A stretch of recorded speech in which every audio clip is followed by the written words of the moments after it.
আজকের ভিডিওতে রায় মার্টিন বসুমিত্রা 2025 সালের সপ্তম শ্রেণীর সংস্কৃত বিষয়ে প্রথম পরীক্ষায় মূল্যায়নের যে 8 নম্বর প্রশ্নপত্রটি রয়েছে অর্থাৎ Coochbehar Rambhola high school and Alipurduar newtown girls high school এই বিদ্যালয়গুলির সমস্ত প্রশ্নের উত্তরগুলি করব।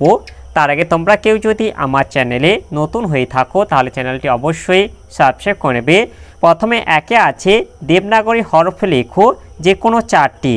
এক আছে পিতামহ, দুই আছে শ্রেণী, তিন আছে মন্দিরম, চার আছে নক্ষত্রে, পাঁচ আছে ছাত্রা, ছয় আছে শিশু, সাত আছে কলকাতা, আট আছে জ্ঞানম। তাহলে এগুলিকে আমরা দেবনাগরী হরফে লিখে দেখিয়ে দেব। পিতামহ যে এখানে পিতামহ লিখে দেখিয়ে দিয়েছি, তারপর হচ্ছে শ্রেণী এটা লিখে দেখিয়ে দিয়েছি, তারপর আছে মন্দিরম এটাও দেখিয়ে দিয়েছি, এরপর নক্ষত্রটা দেখে নাও, এরপরে পাঁচের আছে ছাত্রা এখানে দেখে নাও, এরপরে এটা আছে শিশু এটাও লিখে দেখিয়ে দিয়েছি, এরপরে কলকাতা এবং জ্ঞানমটাও লিখে দেখিয়ে দিয়েছি, তোমরা দেখে নাও। এরপরে দুই আছে বাক্যগুলি বাংলা অর্থ লেখো যে কোনো দুটি। এক আছে মধুরং পয়, দুই আছে নবানী পুস্তকানি, তিন আছে তিস্র কন্যা, চার আছে দরিদ্রায় নরায়। এগুলিকে বাংলায় অনুবাদ করলে হবে মধুরং পয় এটা হবে মিষ্টি জল, তারপর যেটা আছে নবানী পুস্তকানি এটা হবে নতুন বইগুলি, এরপর যেটা আছে তিস্র কন্যা এটা হবে তিনটে কন্যা, এরপর চারে আছে দরিদ্রায় নরায় এটা হবে দরিদ্র মানুষের জন্য। এরপরে তিনে আছে একটি করে উদাহরণ দাও যে কোনো দুটি। এক আছে গুণবাচক বিশেষণ, দুই আছে অবস্থাবাচক বিশেষণ, তিন আছে উৎকর্ষবাচক বিশেষণ, চার আছে তুলনাবাচক বিশেষণ। গুণবাচক বিশেষণ হলো সুন্দর নিপুণ, অবস্থাবাচক বিশেষণ হলো ক্লান্ত, উৎকর্ষবাচক বিশেষণ হলো বৃহত্তর শ্রেষ্ঠ। এরপর যেটা আছে তুলনাবাচক বিশেষণ হলো মহত্তর গরিয়ান। এগুলি থেকে তোমরা যে কোনো একটি করে লিখে দেবে। এরপরে চারে আছে নিম্নলিখিত পদগুলির দ্বিবচনের রূপ লেখো যে কোনো দুটি।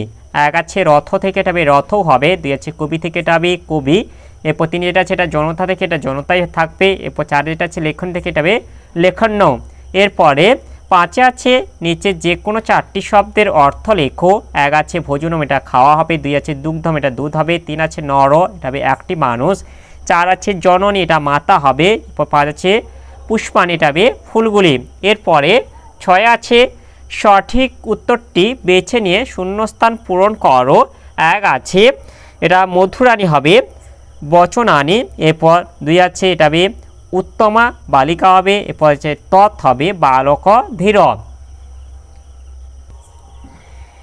এরপরে সাথে এটা হচ্ছে বাংলা ভাষায় অনুবাদ করো। এক আছে নিশা তিরোহিতা, এরপর দুই আছে প্রাতরিদং রমণীয়ম, এরপর তিন আছে সূর্য পূর্বাসাং দিশি উদেতি, পরে চার আছে কাননে কুসুমানি প্রস্ফুটতি।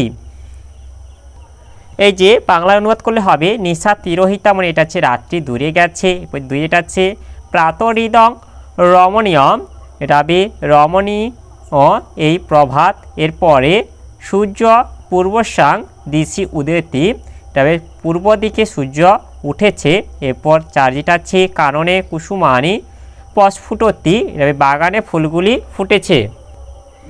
এরপরে আটে আছে সংস্কৃতে অনুবাদ করো যে কোনো দুটি। এক আছে অনেকগুলি লতা এটা হবে লতে, এরপর দুই আছে জল এটা হবে জলম হবে, তিন আছে দুজন মানুষ এটা হবে নর। এরপরে নয় আছে শব্দরূপ লেখো যে কোনো তিনটি। এক আছে নর শব্দের তৃতীয়ার বহুবচন এটা হবে নরই হবে, দুই আছে ফল শব্দের দ্বিতীয় দ্বিবচন এটা হবে ফলে হবে, তিন আছে লতা শব্দের চতুর্থীর এক বচন এটা হবে লতা ওই, চার আছে মুনি শব্দের সপ্তমী বহুবচন এটা হবে মুনিষু।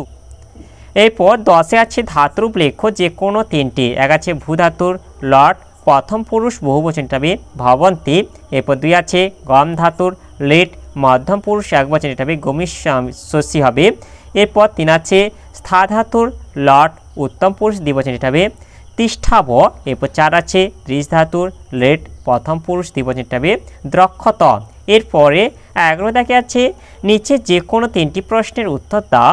1 আছে 2টি স্ত্রীলিঙ্গ শব্দ লেখো। 2টি স্ত্রীলিঙ্গ শব্দ হলো মালা, লতা। এরপরে 2 আছে সংস্কৃতে স্বরবর্ণ মোট কয়টি? সংস্কৃতে স্বরবর্ণ মোট 14টি। এরপরে 3 আছে 2টি ক্লীবলিঙ্গ শব্দ লেখো। 2টি ক্লীবলিঙ্গ শব্দ হলো ফলম, পত্র। এরপর 4 আছে যৌগিক স্বর কাকে বলে? একটি উদাহরণ দাও। এর উত্তরটি হলো